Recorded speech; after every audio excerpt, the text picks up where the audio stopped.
One Christmas day, a father was helping his children to build a snowman. A plane was passing overhead, and the smallest child, gazing at it, said, "Daddy, how do people climb up into the sky to get into planes?" "They don't, child," replied the father.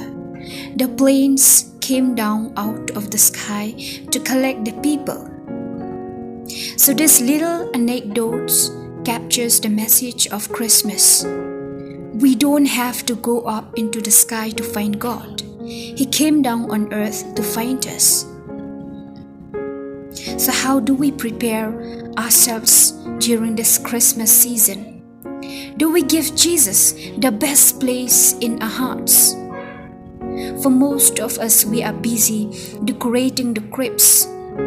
We are busy buying the best decorations cloth, the best dress, preparing the best food. But do we prepare our hearts and make our hearts the best of among all the best places for Jesus to be born?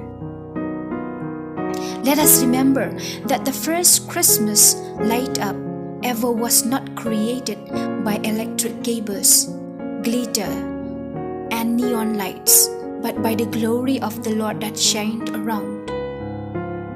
No tourist saw it, just a few simple shepherds out in their field, and it was followed by an expected rendition of Glory to God in the Highest by an angelic choir.